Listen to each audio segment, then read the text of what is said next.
ছেলেটি কার? নিঃসন্দেহে তার ইমিডিয়েট কোন লিডার ছিল। তার আশীর্বাদে এত বড় বেড়েছে, কেন তাকে ধরা হয়নি আগে থেকে? জিরো টলারেন্সের কথা যেটা বলছেন, সেই জিরো টলারেন্স যে সবাই বুঝছে, কিন্তু জিরো টলারেন্সটা কি ঘটনা ঘটার পরে না ঘটনা ঘটার আগে? আজকে রাত্রিবেলা একজন আমাদের মহিলা এমপি আমাকে একটা এসএমএস করেছে, টেক্সট করেছে।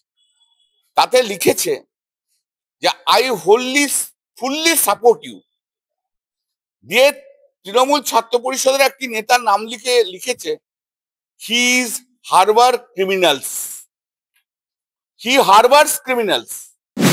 গত পরশুদিন মানে রথের দিন আমি পুজো করে বেরিয়ে এসেছি, তখন তো সাংবাদিকরা আমাকে ঘিরে ধরে প্রশ্ন করেছিল, এবং আমার ভিডিওটা দেখলেই বুঝবেন যে আমি ঘটনাটা কিছু জানি না, আমাকে জিজ্ঞেস করো না।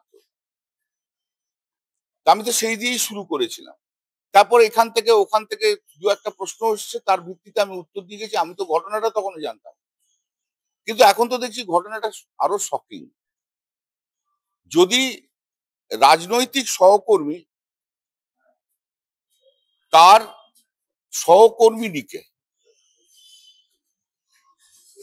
যার দায়িত্ব নিরাপত্তা দেওয়ার, আস্থা যে মহিলাদের পুরুষদের ওপর থাকে, সেই আস্থাটাকে রাখার, বিশ্বাসটাকে রাখার, তার বদলে যদি কোনো রাজনৈতিক সহকর্মীকে রেপ করে বা কোন রকম ক্রিমিনাল অ্যাক্টিভিটিস থাকে, এটা তো কোনো মতে মেনে নেওয়া যায় না। আমি তো মন থেকে মেনে নিতেই পারছি না, তাতে আমাকে যে যাই গালাগাল দিক।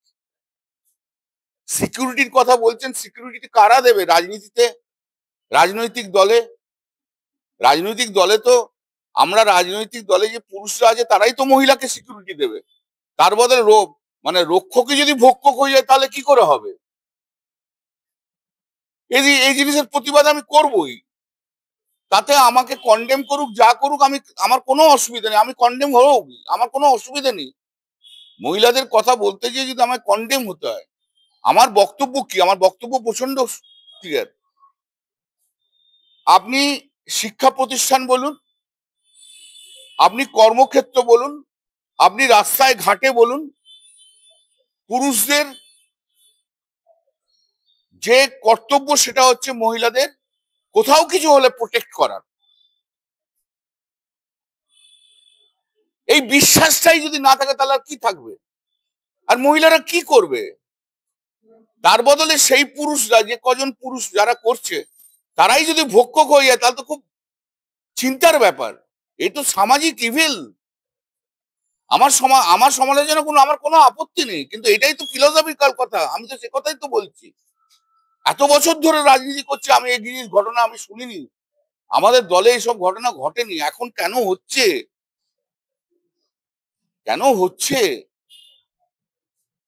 এই যে ক্রাইমটা, আপনি আমাকে বলুন তো, 4টে পর্যন্ত কলেজ হয়, সেই কলেজ কেন খোলা থাকবে সন্ধে পর্যন্ত? 6টা, 6:30, 7টা ট্রেড ইউনিয়ন অফিসের জন্য? কি এমন কাজ আছে যেখানে মহিলারা থাকবে? মহিলা বিহীন করো না তোমরা, ট্রেড ইউনিয়ন চালাও, তাদের বলো তোমরা বাড়ি যাও। তাদেরও তো একটা সিকিউরিটির ব্যাপার আছে না? কি এমন কাজ আছে? যদি কাজ থাকে, পাশাপাশি তো কোনো পার্টি অফিস থাকে, সেখানে তো আরো সিনিয়র লোকেরা থাকে, সেখানে যে বসে কাজ করো। এটা তো আমাদের দলের জন্য ভালো নয়। যে যাই আমাকে কন্ডেম করুক, আমাকে যা করুক, কিন্তু আমাকে এই কথাগুলো আমি বলছি, আপনারা জিজ্ঞেস করছেন, আমি বলছি, আমি অন্তর থেকে বলছি। আমি দীর্ঘদিন ধরে রাজনীতি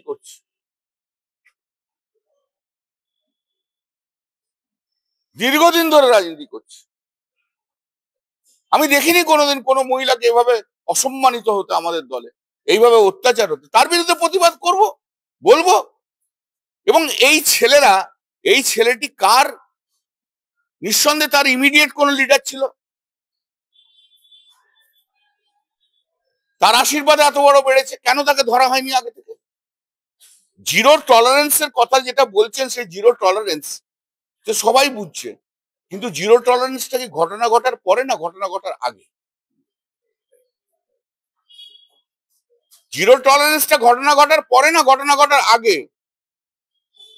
সেই জায়গাটা নেই কেন?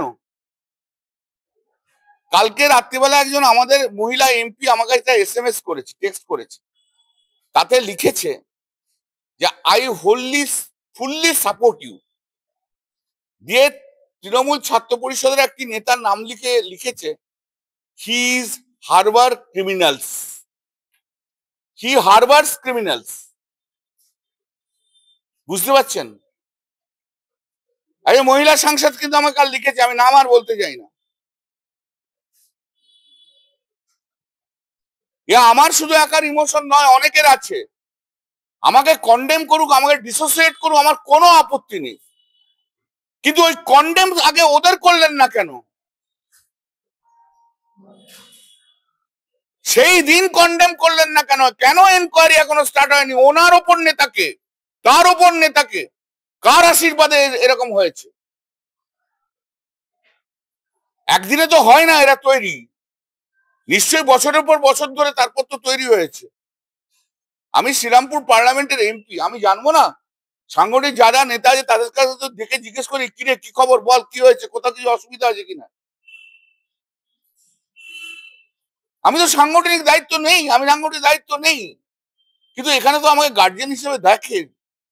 তা গার্জিয়ান হিসেবে দলের যারা নেতা হয় না, সাংগঠনিক নেতা হয়, তারা গার্জিয়ানের মতো। মহিলাদের, আমি আবার বলছি, মহিলাদের সুরক্ষিত করার দায়িত্ব হচ্ছে পুরুষের। এই যদি কোনো পুরুষ না করে, সে দায়িত্ব পালন করছে না। কেমন লাগলো এই ভিডিওটা? ভালো লাগলে অবশ্যই একটা লাইক করতে ভুলবেন না। এরকমই নানা রকমের রোজকার খবর, সেলিব্রিটিদের আপডেট, নানা অজানা কাহিনী থেকে শুরু করে জ্যোতিষশাস্ত্র, এমনকি স্বাস্থ্য সংক্রান্ত টিপস, সবকিছুই আপনারা পাবেন আমাদের এই ইউটিউব চ্যানেল দেশ দ্য সার্চে। আরও এরকমের খবর দেখার জন্য আমাদের ইউটিউব চ্যানেল সাবস্ক্রাইব করতে ভুলবেন না। অবশ্যই বেল বাটনেও ক্লিক করতে ভুলবেন না।